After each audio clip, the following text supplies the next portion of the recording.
Шүлгийн өвчний шинж тэмдэг илэрсэн малын маха орон сууцны хороололд хям дүнээр худалдах тохиолдол бүртгэгдэж эхэллээ. Сайн мэцхан үзэгчтэй мэдээ эхэлж байна. Студид хөтлөгч Гамбтын баасан сур ажиллаж байна. Анхаарлаа хандуулна.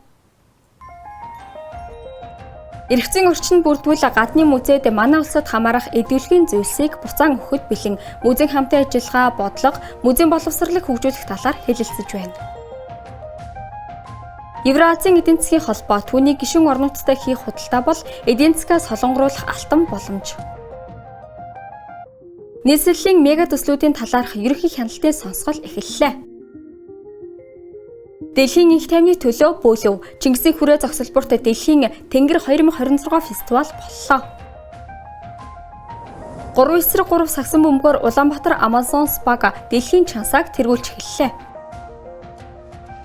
Өнөөдрийн тоглолтоос Монголд хожвол плей-оффт шалгарна, хожигдвол нутаг буцна.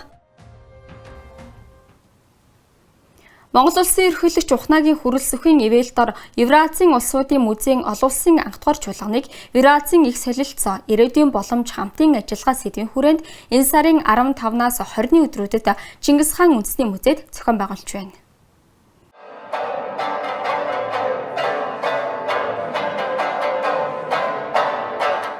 Монгол улс дэлхийн соёлын дипломат харилцааны шинэ хуудсыг нээж Евразийн их солилцоо ирээдүйн боломж хамтын ажиллагаа чуулганыг анх удаа зохион байгуулж байна. Энэ чуулган дэлхийн 20 гаруй орны 55 музейн удирдлагууд оролцож, музейн хамтын ажил, бодлого, удирдлага, соёлын үеийн хадгалалт, хамгаалалт, дижитал музей ба инновац, музейн боловсрол, олон нийт ба маркетинг, Евразийн музейн хамтын ажиллагааны шинэ хэлэлцүүлэг нэгдэл байгуулах боломжийг бүрдүүлж байна.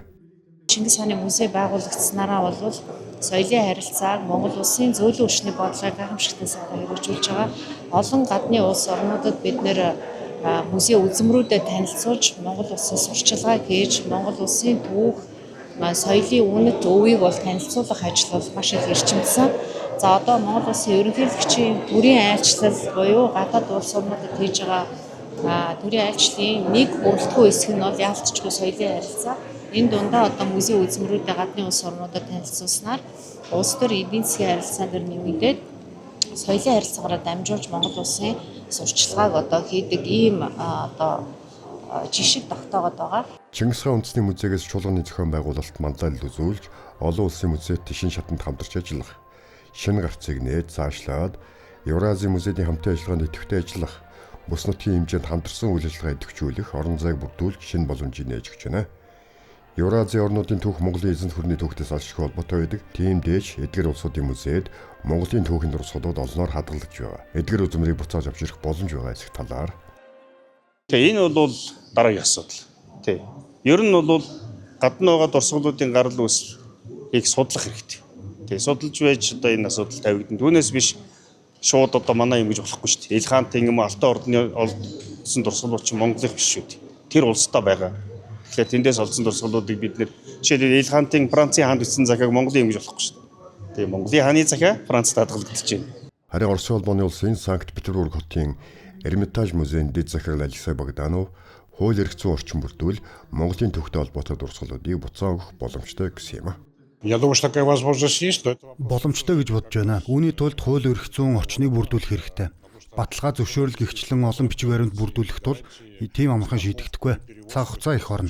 Мөн тэрээр энэхүү чуулганыг маш сайн зохион байгуулж байгаа Монголын талд баярлалаа гэд чуулганаар хэлцэх олон илтгэлүүд оролцогч бүрт хэрэгтэй мэдээлэл өгнө гэж найдаж байна гэлээ.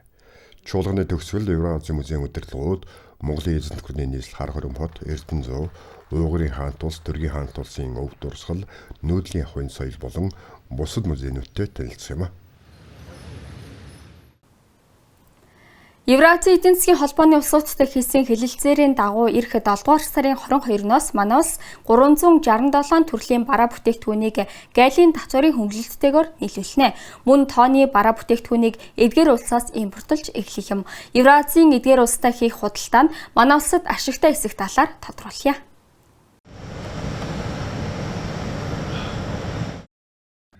Евразийн эдийн засгийн холбооны зах зээл нийтдээ 190 гаруй сая хүн амтай. Манай улсаас гарч байгаа махан бүтээгдэхүүний экспорт ердөө $5.8 сая, мөн эдгээр улсын импорт $700 сая Америк доллар давсан. Зөвхөн ноос носон бүтээгдэхүүний хэрэгцээ нь 7.5 тэрбум Америк доллар хүрдэг гэсэн судалгаа бий. Хэлэлцээрийн хүрээнд манай улсаас экспортлох 367 барааны 97.5% нь хөдөө аж ахуй, мал аж ахуйн гаралтай бараа байх бол Евразийн эдийн засгийн холбооноос манай улсад импортлох 367 барааны 81.7% нь манад үйлдвэрлэх боломж хязгаарлагдмал эрдэс химийн салбарын болон 7.5% нь аж үйлдвэрийн салбарын бараа бүтээгдэхүүн байх юм а. Тэгээд татвар багтаа бүтээгдэхүүн оруулж ирээд эндээ хөдөлтвөл ашиг нөлөө болох юм аа. Гэсэн тэр 8-ачны гэдэг тэр бизнесменийн бодлого зайлшгүй явна.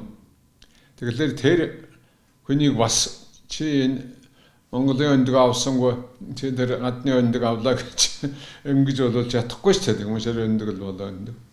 Тийм учраас энэ бол бас хоёр дахь бас юу гэдэг ямардан хэмжээгээр эрсдэл байж болох ийм асуудал бол байгаа. Манай улсаас экспортлох хөдөө аж ахуй, мал аж ахуйн гаралтай бараа бүтээгдэхүүний хувьд эрүүл аюулгүй байдлыг хангах нь нэн шаардлагатайг онцолж байна. Харин оруулж ирж байгаа зарим бүтээгдэхүүний хувьд квот хэтэрсэн тохиолдолд гайлын татварыг нэмж ногдуулах болсон байна. Үүнд Улаанбуудай өндөг зэрэг хүнсний гол нэрийн бүтээгдэхүүн багтсан байна. Би бол зөв гэж үзэж байгаа. Евразийн үнд бол ороод энэ татваргүй юунд нэгдэж ороод харин бодлогоо зөв хийх хэрэгтэй. Бодлогоо зөв хийгээд магадгүй ганц нэг бүтээгдэхүүн дээр нэг их олон биш. Тэр 370 биш. Магадгүй нэг 10-20 бүтээгдэхүүн дээр яг одоо эх орны үйлдвэрлэлийг нэмэгдүүлэх зайлшгүй чухал шаардлагатай. Тэгвэл тэнд манайхан хийгээд байж чадах ийм бүтээгдэхүүн дээр бол бас зах хэмжээний арга хэмжээ авах юм цаашдаа гарч магадгүй. Манай улс бүтээгдэхүүнээ экспортлохын тулд юуг анхаарах талаар Ахмад эдийн засгч ингэж зөвлөж байна. Бага тэр орионд нь хөгжүүлж дундын үйлдвэрлэлүүд, дундын үйлдвэрлэл гэдэг маань боловсруулсан технологийн сайн киний сонирхлыг татж чадах бүтээгдэхүүн хийх ийм боломж байгаа. Тэгэхээр одоо баруун аймагуудад махамнад байгууллаа гэхэд аль нь ч аавна. Аль нь ч одоо сайхан боловсруулсан кям, сайхан боловсруулсан бүтээгдэхүүн тэгээ махан бүтээгдэхүүнийг бол аавна. Тэгм учраас тэрийг бол одоо бүр бодлогоор энэ харилцаагаа дэмжиж ингээд явах юм бол энэ бас боломжийн ирээдүйн боломжийн харилцаа, боломжийн систем гэж би ингэж боддог юм аа. Цахим орчинд Евразийн эдийн засгийн холбооны улсуудтай хийх худалдааг буруу зөвхөх талцал их байна. Харин эдийн засагчид ашиглаж чадвал эдийн засгаа солонгоруулж хөдөө аж ахуй, малын гаралтай бараа бүтээгдэхүүнийг эргэлтэнд оруулах алтан боломж гэж үзэж байна. Эрхэм үзэгчтэй үргэлжлүүлэн зарим үйл явдлын мэдээллийг цөөн үгээр хүргье.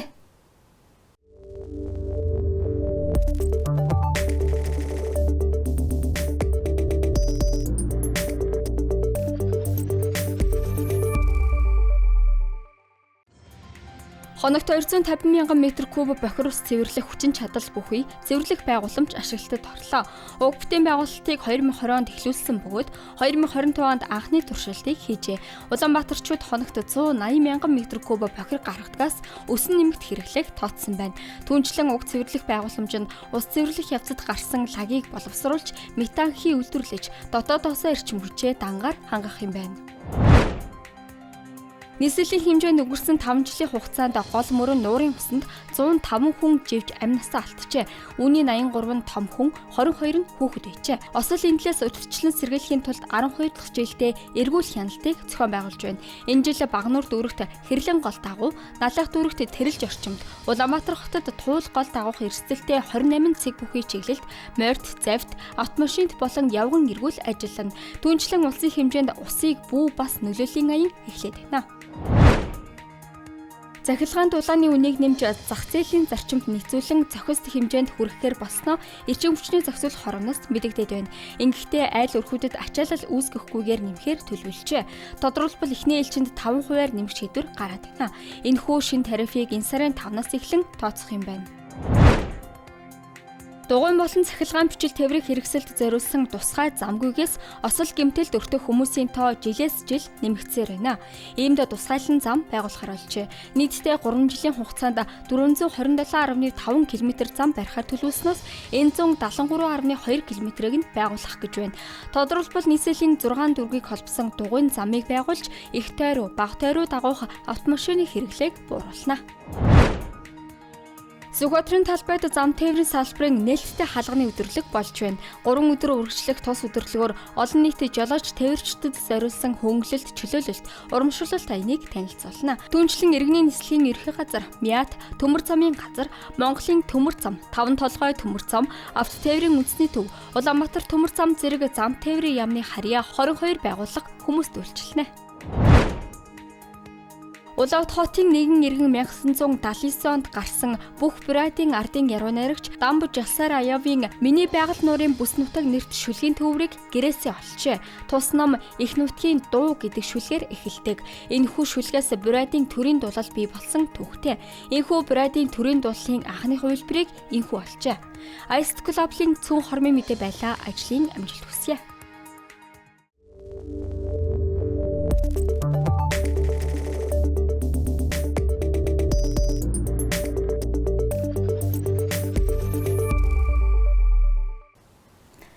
Улсын хурлаас нийслэлийн 2024-өөс 2026 оны төсвийн зарцуулалт, хөрөнгө оруулалтын төслүүдийг хэрэгжилт холбогдох хууль тогтоомжид нийцсэн байдал сэдэвт ерөнхий хяналтын сонсгол зохион байгуулахаар товлсон.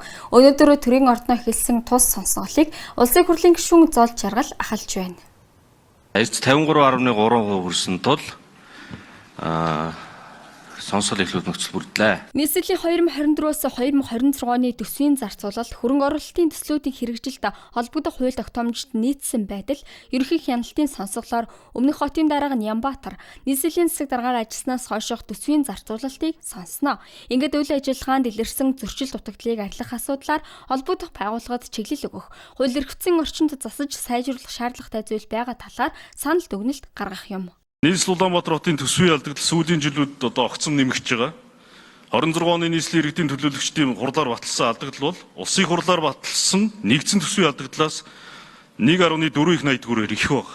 Нэгсэндээ нийслэлийн төсвийн алдагдал өөрөө улсын төсвийн нэгдсэн төсвийн зарлагын алдагдлын хэмжээг давтсан байж байгаа. Нийслэлийн төсвийн хөрөнгө оруулалтаар 24-с 26 онд хийгдсэн хөрөнгө оруулалт.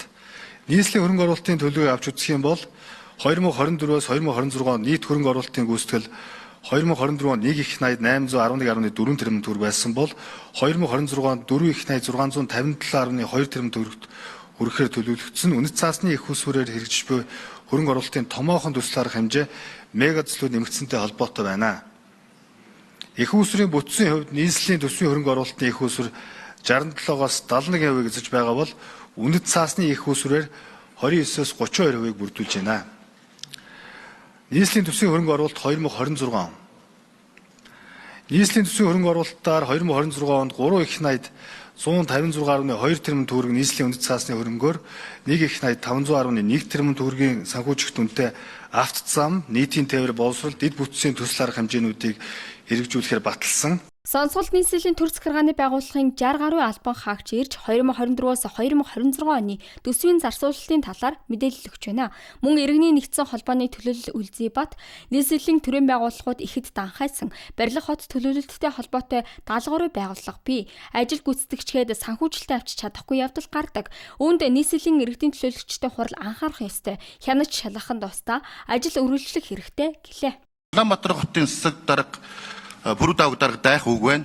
Нийслэлийн өнөөдрийн замбраагүй зүйлүүд бол ерөөсөө нийтийн сонсголын тухай хуулийн 9-3 заасан төсвийн хяналтын сонсголыг нэгэн чигээгүй.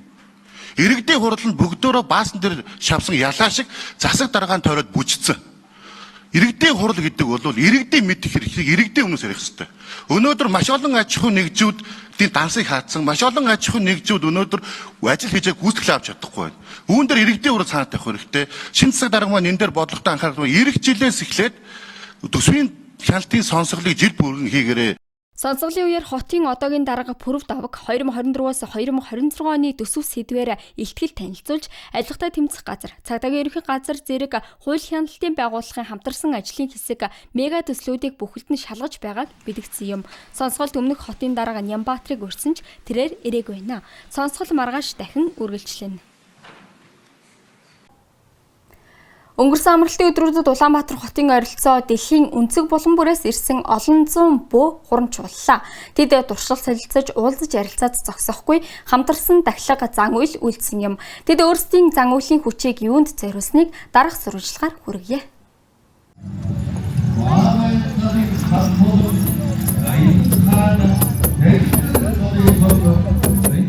Аялал жуулчлалын Чингисийн хүрээ цогцлбор Жаргалантын аманд байрладаг. Энэ бол Монголын нийслэлийн орчим орших үзэсгэлэнтэй газруудын нэг.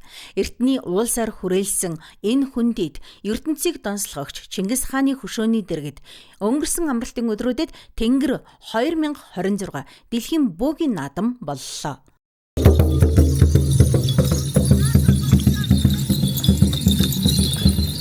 Монгол улсад дэлхийн 27 орны 900 гаруй бөө хүрэлцэн иржээ. Тэдний дунд Өмнөд болон Хойд Солонгос, Америк нэгдсэн улс, Канада, Франц, Польш, Хятад, Япон болон мэдээж Оросын холбооны улсын төлөөлөгчид байсан юм. Бид Бурэдаас ирлээ. Энэ фестивалд 2 дахь оролцож байна. Зохион байгуулалт сайтай, сэтгэл хангалуун байна. Энд бидний олон танил, найз нөхөд бий. Өрсөнд маш их баяртай байна. Сэтгэл үнэхээр сайхан байна. Наадмын үеэр Тунгуус, Тува, Саам, Анд, Солонгос зэрэг олон уламжлалт бөөгийн зан үйлийг үзүүллээ. Зочид мөн Монголын үндэсний спорт болох бөөх сур харваа, хурдан морины уралдааныг үзэж сонирхон заримд нь оролцох боломжтой байсан юм.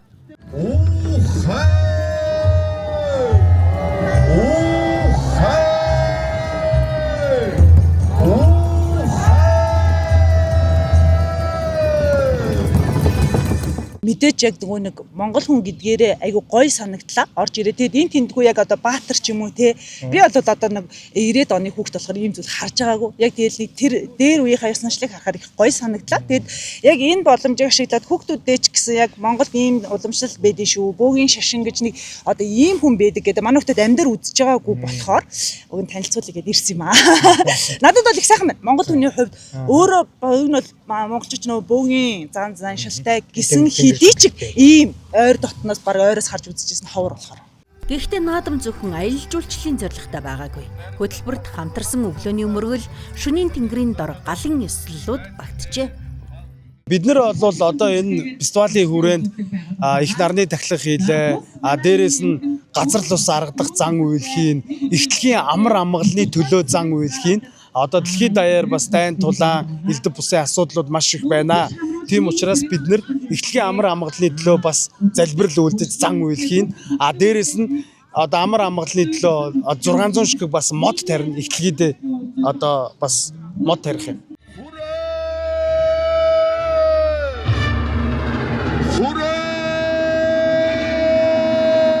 Сергей Тучков, Алтан гэрэл Жанчив, Iced Global.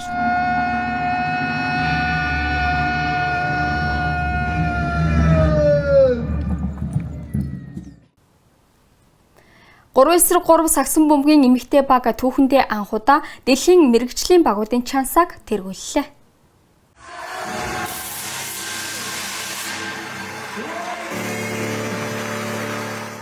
Австрийн Вене хотод болсон FIBA 3x3 мэрэгжлийн сагсан бөмбөгийн Гран-при тэмцээнд Улаанбаатар Amazons баг дэд аваргаар шалгарч 10,000 Америк долларын эзэд болжээ. Канада улсын мэрэгжилтэн Стив Соор дасгалжуулагчтай тус баг хэсгийн шатанд Испанийн Мадрид багт хожигдсон. Гэвч Украины баг хасагдах шатанд Румын болон Францын шигшээ багуудыг булган авсан боловч финалийн шатанд Мадрид багт 20 хэрсгэн 14-оор хожигдсноор Улаанбаатар Amazons багт давуу тал бий болжээ. Ингэснээр тус баг энэ үлрэлт анх удаага эмэгтэй Гран-при тэмцээний дэд аваргаар шалгарч Чансааны 80 оноо цуглуулад байна. Үүгээр манай эмэгтэй багууд нийт 220 оноотой болж дэлхийн аварга Америк нэгдсэн улсын шигшээ багийг ардаа орхисон амжилтаар Чансааг анх удаага тэргүүлж эхэлжээ. Улаанбаатар Amazons багийн дараагийн тэмцээн энэ сарын 24-өөс 25-нд эх орондоо болох Гран-при тэмцээнд оролцох юм. Кёлн мейжерт өрсөлдөж байгаа Монголц баг өнөөдрийн тоглолтод хожигвол плей-оффт шалгарна. Харин хожигдвол нутаг буцснаа. За, ийхүү шийдвэрлэх хүч эхэлж байна. Сүүлийн раунд. Захим спортын Counter-Strike 2 тоглоомын энэ оны эхний дэлхийн аварга шалгаруулах тэмцээн Intel Extreme Masters Cologne Major 2026 тэмцээн Германы Кёлн хотноо 6 дугаар сарын 2-нд эхэлсэн. Тус тэмцээний плей-офф өрсөлдөх багууд тодорч байна. Өнөөдөр сүүлийн 3 эрхийн төлөө 6 баг тоглоно. Өчигдөр Монтиг хоцсон Монголц баг 2 дугаар шатны сүүлийн тоглолтоо Өмнөд Америкийн 9Z багийн эсрэг хийх юм. 9Z баг энэ шатанд Paravision болон Vitality-г хоцсон. Мөн Spire-ийг илүүргэсэн ч хожлоо алдаад байгаа юм. Хоёр баг өмнө нь 2024 онд учраа таарахад манай баг хоёрыг харьцах нь тэг гэсэн харьцаатай хоцсон төвхтэй. Ингээд хоёр багийн хоцсноо нь плей-оффт шалгарч хожигдсон нь нутаг буцснаа. 3 дугаар шатны учраанууд 20 цагт Монголц баг 9Z багтай, 22 цаг 30 минутад Bet Boom баг Fight багтай, шөнийн 1 цагт Natus Windsor баг G2-тэй тус тоглоно. Харин Furio, Spirit, Falcons, Aurora, Vitality зэрэг багууд плей-оффын эрхээ хэдийнэ аваад байгаа юм. Ирхэм үзэгчдээ та бүхэнд даваа гарагийн мэдээний хөтөлбөрөөр хүргэлээ. Анхаарлаа хандуулан хамт байсанд баярлалаа. Баяртай.